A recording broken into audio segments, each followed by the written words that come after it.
मित्रांनो, सुख म्हणजे नक्की काय असतं या मालिकेच्या 26 मेच्या म्हणजेच आजच्या भागामध्ये आपण पाहणार आहोत की सुगंधा हे मानायला तयारच नसते की हीच खरी गौरी आहे. तर मानसी म्हणते की माई हिला पुढं करतायत आणि हे लग्न थांबवण्यासाठी प्रयत्न करतायत. तर सुगंधा इकडं गुरुजींना म्हणत असते की उरलेलं लग्न उरकून घ्या.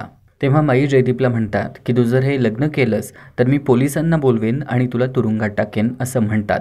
तेव्हा मानसी म्हणते की तुम्ही तुमच्या मुलाला पोलिसात द्यायला निघाला आहात यावरूनच तुमचं कारस्थान किती खालच्या थराला गेलंय हे कळतंय.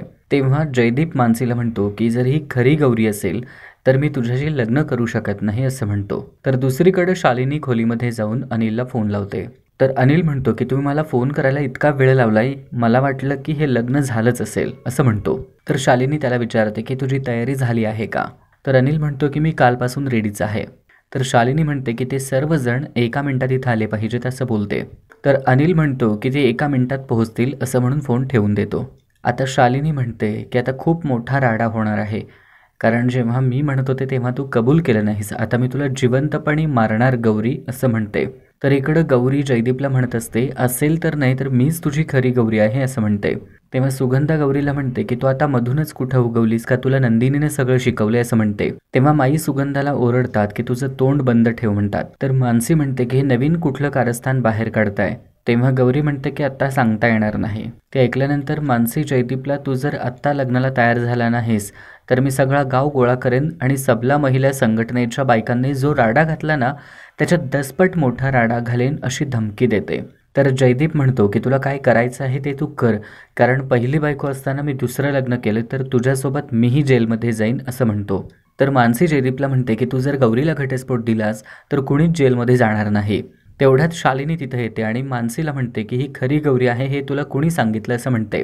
तर माई शालिनीला म्हणतात की तूच सांगितलं होतंस आणि आता का फिरत आहेस असं म्हणतात. तर शालिनी म्हणते की मी नाही, तुम्ही फिरत आहात, कारण तुम्ही आधी माझ्यावर विश्वास ठेवला नाही. मी सांगत होते की हीच खरी गौरी आहे, तेव्हा तुमचा विश्वास नव्हता. आता हे लग्न होऊ नये म्हणून तुम्ही हे सगळं करताय असं म्हणते. तर गौरी म्हणते की या लग्नाचा आणि कशाचाच काही संबंध नाही, मी खरी गौरी आहे हे माईंना आधीपासूनच माहिती होतं. तर शालिनी म्हणते की तू खरी गौरी आहेस हे कसं सिद्ध करणार होतीस असं विचारते. तेव्हा गौरी म्हणते की मला सिद्ध करायची गरज नाही, मी लहानाची मोठी याच घरात झाली आहे. तर देवकी गौरीला विचारते की तू अजून काय माहिती काढली आहेस. तर शालिनी गौरीला विचारते की तू इथं सून घेऊन का राहिली होतीस. तर गौरी म्हणते की मला एका गोष्टीची शहानिशा करायची होती पण अजून ती वेळ आलेली नाही असं म्हणते. तर शालिनी म्हणते की तुला गौरी बनून या घराचा ताबा घ्यायचा आहे, तू बोगस आहेस असं म्हणून कांगावं करते. तर गौरी शालिनीवर भडकते आणि कितीही खोटं बोललीस तरी खोट्याचं खरं होत नाही असं सांगते. तर शालिनी म्हणते की ही खरी गौरी नाही हे सिद्ध करण्यासाठी माझ्याकडे पुरावा आहे आणि साळुंखे दादा अशी मोठ्यानं हाक मारते. तेव्हा साळुंखे दादा आणि त्यांची बायको दोघंही आतमध्ये येतात. साळुंखे दादा गौरीकडे बघून गीताशी हाक मारतात. तर त्यांची बायको हीच आपली गीता आहे असं म्हणते. तेव्हा दादा त्या दोघांनाही विचारतात की तुम्ही कोण आहे. साळुंखे दादा आपली ओळख सांगत असतात. तेवढ्यात मल्हार त्यांना म्हणतो की ही तुमची गीता नाही, ही आमची गौरी आहे आणि तुम्ही इथून जा असं म्हणतो. तर साळुंखे दादांची बायको म्हणते की ही अशीच आहे, ही वेगवेगळी रूपं घेऊन लोकांच्या घरात शिरते, त्यांचा विश्वास संपादन करते आणि त्यांचं सोनं घेऊन पळून जाते, अशीच हिची खोड आहे असं सांगतात. तर रेणुका तिला म्हणते की तुम्ही कोण आहात. तर साळुंखेची बायको म्हणते की आम्ही दोघंही मामा मामी आहोत. तर गौरी त्या दोघांना विचारते की तुम्ही कोण आहात आणि शालिनीला विचारते की नवीन नाटक काय आहे.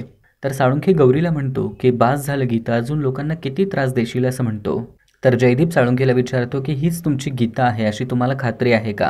तर साळुंखे म्हणतो की हो, ही आमचीच गीता आहे. तर गौरी म्हणते हे सगळं खोटं आहे. तर माई शालिनीला विचारतात की हे कुठले भाड्याचे कलाकार मागवले आहेस. साळुंखे माईंना म्हणतो की ही खूप डेंजर आहे, तुम्ही हिच्या नादी लागू नका. तर गौरी साळुंखेला विचारते की तुम्ही खोटं का बोलत आहे, तुम्ही किती पैसे घेतले आणि कुणी दिले तुम्हाला यासाठी पैसे असे विचारते. तर साळुंखेची बायको गौरीला म्हणते की तुला सगळीकडे पैसेच दिसतात. तर शेखरदाजी साळुंखेला म्हणतात की तुम्ही जर एवढं बोलताय तर ही गीता असल्याचा पुरावा दाखवा. साळुंखे म्हणतो हो, पुरावा आहे. तर साळुंखेची बायको आधार कार्ड, रेशन कार्ड बाहेर काढून दाखवते आणि ती कागदपत्र बघून माईंना धक्का बसतो. तेव्हा हे दोघेही, साळुंखे आणि त्यांची बायको, आम्हाला आमच्या गीताला घेऊन जाऊ द्या असं म्हणतात. तर साळुंखे म्हणतो की हिची पिशवी चेक करून द्या, हिला चोरी करायची सवय आहे असं म्हणतो. तर देवकी लगेच आम्हाला माईच्या खोलीतील गौरीची पिशवी आणायला सांगते. तर गौरी माईंना हे थांबवा असं बोलत असते. तर माई गौरीला म्हणतात की मी तुझ्याबरोबरच आहे, घाबरू नकोस. तर गौरी जयदीपला म्हणते की मीच तुझी गौरी आहे आणि मी खरं बोलते असं सांगते. तर जयदीप त्या दोघांना थांबवतो आणि ही खरी आहे का खोटी आहे हे आत्ताच सिद्ध होईल असं म्हणतो. जयदीप खोलीत जाऊन गौरीचा आधार कार्ड शोधू लागतो. तर जयदीपला ती फाईल सापडत नाही. शेखरदाजी जयदीपला विचारतात की ती फाईल कुणी चोरली तर नसेल ना असं विचारतात. तर बाहेर गौरी दादांना समजावत असते की मीच तुमची गौरी आहे ना. तर दादा गौरीला हो असं म्हणतात. तर गौरी म्हणते की तुम्हाला आठवत असेल तुम्ही सकाळचा चहा माझ्या हातचाच घ्यायचात. तर दादा हो असं म्हणतात. तर गौरी माईंकडे जाऊन मी बनवलेला गजराच तुम्ही केसात माळत होता ना असं विचारते. तेव्हा माई हे काय विचारणं झालं का असं गौरीला म्हणतात. तेव्हा मानसी गौरीला म्हणते की तू आता हे पुरावे देणार आहेस का. तेव्हा शालिनी म्हणते की ती 2 महिने इथं राहिली आणि तिने सगळी माहिती काढली आहे असं बोलते. तेव्हा साळुंखे गौरीला म्हणतात की तू आमच्याबरोबर चल. इतक्यात जयदीप तिथं येतो. तर देवकी जयदीपला म्हणते की सिद्ध करा की हीच खरी गौरी आहे. तर जयदीप म्हणतो की गौरीची कुठलीच कागदपत्र या घरात नाहीत त्यामुळे मी सिद्ध करू शकत नाही. हे ऐकून माईंना धक्का बसतो. तर शेखरदाजी म्हणतात की ती कागदपत्र कोणीतरी गायब केली आहेत. तर शालिनी म्हणते की तिनंच गायब केली असणार. त्यावर गौरी म्हणते की तुम्हीच सगळं हे केलं असणार. तर देवकी गौरीवरती ओरडू लागते आणि तू चोर आहेस असं तिला बोलते. इतक्यात अम्मा गौरीची पिशवी घेऊन तिथं येते. तर देवकी लगेच ती पिशवी खाली ओतते आणि त्यातून सोन्याचे दागिने निघतात. त्यावर साळुंकीची बायको म्हणते की ही चोर आहे मी तुम्हाला आधीच सांगितलं होतं. ती गौरीला विचारते की तू कोणाचे दागिने चोरले आहेस. ते दागिने बघून मानसी सुगंधाला विचारते की हे तुझेच दागिने आहेत ना. तेव्हा सुगंधा म्हणते की मला माझे दागिने सापडत नव्हते.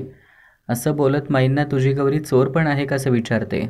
त्यावर माई सुगंधावरती ओरडतात आणि तुझं तोंड बंद कर माझ्या गौरीबद्दल काहीही बोलायचं नाही असं सांगतात.